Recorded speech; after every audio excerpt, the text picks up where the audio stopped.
Welcome to black horror Hindi channel. तो दोस्तों, कैसे हो आप सब? उम्मीद है कि आप सब बहुत अच्छे होंगे। दोस्तों, ये कहानी मुझे राहुल जी ने भेजी है देहरादून से। अब ये कहानी मैं उनके पॉइंट ऑफ व्यू से आपको सुनाती हूँ, ठीक है? मेरा नाम राहुल है। मैं देहरादून से हूँ। देहरादून का काट बंगला इलाका। दिन 22 दिसंबर 2017। उस दिन मोहनलाल की मृत्यु हो गई थी। मोहन जी इलाके के एक दुकानदार थे। मोहन जी को अंतिम विदाई देने के लिए इलाके के सभी लोग जमा हो रखे थे। मैं और मेरे सभी दोस्त भी मोहनलाल जी की अंतिम यात्रा में शामिल थे। मोहनलाल के पार्थिव शरीर को बस से हरिद्वार के शमशान घाट लाया जा रहा था। फिर लगभग 2 घंटे के सफर के बाद हम हरिद्वार के शमशान घाट पहुंच चुके थे। फिर उसके बाद पूरे विधि विधान से मोहन जी का अंतिम संस्कार हुआ। वहां पर मैं और मेरे दोस्त सोनू, अमित और नितिन, हम सभी शमशान घाट में हर तरफ घूम रहे थे। हम सभी लाशों को देख रहे थे। हमने देखा सैकड़ों चिताएं जल रही थी। शमशान घाट में हम फोटो खींच रहे थे और कुछ वीडियो भी बना रहे थे। हमारे साथी जो मोहन जी की डेड बॉडी को लेकर आए थे, वो सब मोहन जी की चिता के पास ही थे, लेकिन हम लोग इधर उधर घूम रहे थे। तभी मेरे दोस्त सोनू ने मुझसे कहा, राहुल, तू अपने आप को बहुत नीडर समझता है ना? मैंने उसकी बात का जवाब देते हुए कहा, हाँ तो? फिर सोनू ने अपनी बात जारी रखते हुए बोला, तो तेरे अंदर हिम्मत है तो तू यहाँ से किसी भी एक चिता से थोड़ी सी राख अपने जेब में लेकर जा सकता है क्या? फिर मैंने कहा, इसमें कौन सी बड़ी बात है? सोनू ने फिर से कहा, चल 5,000 की शर्त है।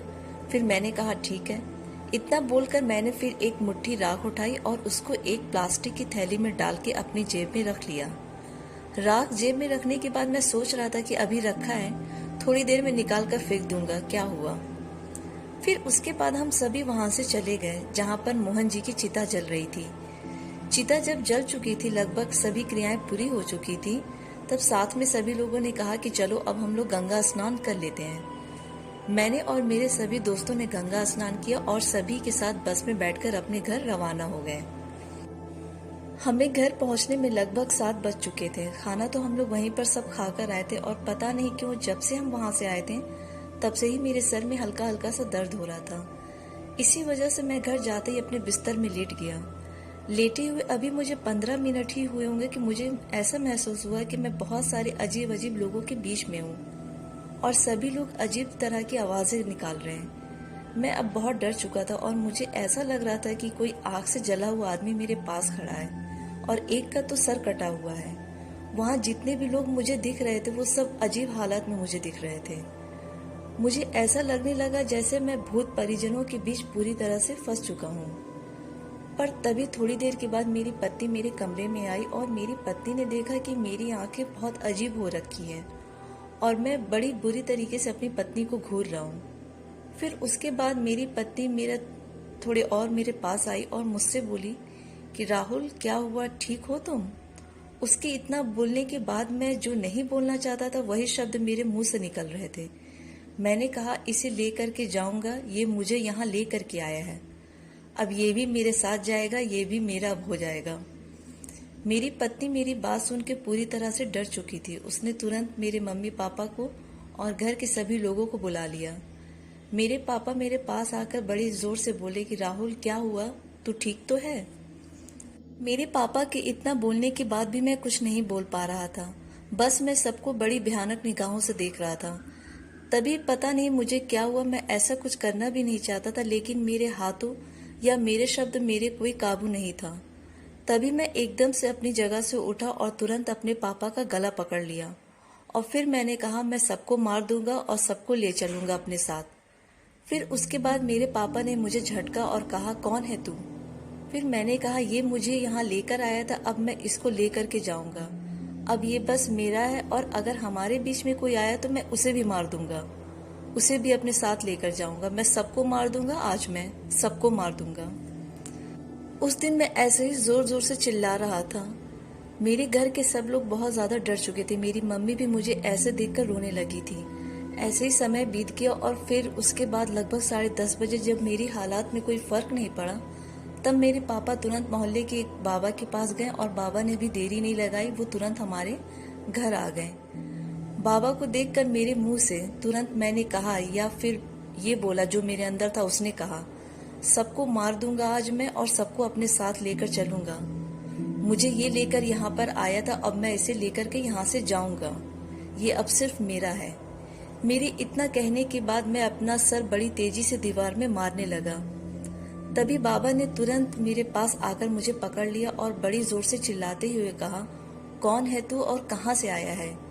लेकिन उसके बाद भी मेरे मुंह से सिर्फ एक ही आवाज निकली कि ये मुझे यहाँ लेकर के आया है, अब मैं इसे लेकर के यहाँ जाऊंगा, हम दोनों साथ रहेंगे, ये अब बस मेरा है। मेरे इतना बोलने के बाद बाबा ने मेरी गर्दन पकड़कर तुरंत जमीन पर पटक दिया और बड़ी तेज से झापड़ मारने लगे और कहने लगे, बता कौन है तू, कहाँ से आया है? इतना बोलने के बाद बाबा ने कुछ पूजा की। तभी मैंने कहा, ये मुझे शमशान घाट से लेकर आया है और अब मैं इसको भी लेकर अपने साथ जाऊंगा। बाबा ने मेरी बात सुनने के बाद कहा, ये शमशान घाट से तुझे कैसे लाया है? बाबा की बात पूरी होने के बाद फिर मैंने कहा, ये मुझे लाया है, बस अब हम साथ ही जाएंगे। बाबा ने मुझे पकड़ा और दबा लिया, जिससे मैं बड़ी जोर से चीखने लगा और फिर मैंने कहा, ये मेरी राख लेकर के यहाँ पर आया है, इसलिए मैं यहाँ पर आया हूँ। फिर बाबा ने मेरे पापा को कहा, इसकी जेब से निकालो ये राख। पर मेरी जेब में राख की थैली जो रखी थी वो जेब के अंदर ही फट गई थी, तो उसमें से सारी राख बिखर चुकी थी। फिर उसके बाद मेरे पापा ने सारी राख को इकट्ठा करके घर के पास ही एक नदी में डाल दिया। उस समय तो मैं ठीक हो गया था, पर अगले दिन मेरे सिर बहुत भारी भारी लग रहा था, मुझे अजीब सा महसूस हो रहा था। लेकिन ये बात मैंने किसी को नहीं बताई। मुझे पता था कि कल की घटना की वजह से क्या पता मेरी तबीयत खराब हो। पर जब रात को मैं अपने बिस्तर पर सोने गया तभी मेरी आंख लगी थी। तभी पता नहीं मुझे क्या हुआ कि मैं तेज तेज से चिल्लाने लगा और कहने लगा कि मैं इसे लेकर के जाऊंगा, अब मैं इसे लेकर ही जाऊंगा, ये मुझे यहाँ ले आया और मैं इसको लेकर के जाऊंगा। इतना बोलकर मैं अपने घर से बाहर भागने लगा। फिर गिरते पड़ते मैं भाग रहा था, तभी मेरे पापा और आसपास के लोगों ने मुझे पकड़कर घर के अंदर वापस लेकर के गए और मुझे बिस्तर पर लिटा दिया। लेटने के कुछ समय के बाद मैं उठकर अपना सिर दीवार पर मारने लगा और जोर जोर से रोने लगा। और रोते हुए मैं बस एक ही बात बोल रहा था कि इसे मैं ले जाऊंगा, अब मुझे ये यहाँ लेकर के आया है, मैं इसे लेकर के ही जाऊंगा। इस बार मेरे अंदर पहली वाली रात से ज्यादा गुस्सा था और मैं बार बार सबका गला पकड़ने की कोशिश कर रहा था। तभी बाबा फिर से हमारे घर आए। अब की बार बाबा ने पूरे घर में गंगा जल छिड़का और मंत्र पढ़ने लगे। बाबा ने कहा कि उसकी राख अभी भी बिस्तर में गिरी है और इसके कपड़े पर भी लगी हुई है, इन्हें अभी विसर्जित करो। तब मेरे पापा ने मेरी चादर यानी कि मेरी बेडशीट और मेरे कपड़े सभी नदी में विसर्जित कर दिए और बाबा ने मेरे गले में एक ताबीज मंत्र पढ़कर बांध दिया। बाबा ने कहा कि अब ऐसा कभी नहीं होगा। तब से मैं अपने काम से काम रखता हूँ और इस तरह का कोई भी मजाक या शर्त अब किसी भी दोस्त के साथ बिल्कुल भी नहीं रखता हूँ। तो दोस्तों, ये थी राहुल जी की भेजी हुई कहानी देहरादून से। अब मिलते हैं आपसे अगले वीडियो में। अगर ये वीडियो आपको पसंद आई है तो इसे लाइक शेयर करें और चैनल को सब्सक्राइब करें। और अगर आप चाहते हैं कि आपकी स्टोरी को मैं अपनी आवाज़ दूं तो आप अपनी स्टोरी मुझे मेरे इंस्टाग्राम आईडी या मेरे ईमेल आईडी पे मुझे भेज सकते हैं। दोनों का लिंक मैंने डिस्क्रिप्शन बॉक्स में दे दिया है। तब तक के लिए बाय एंड टेक केयर।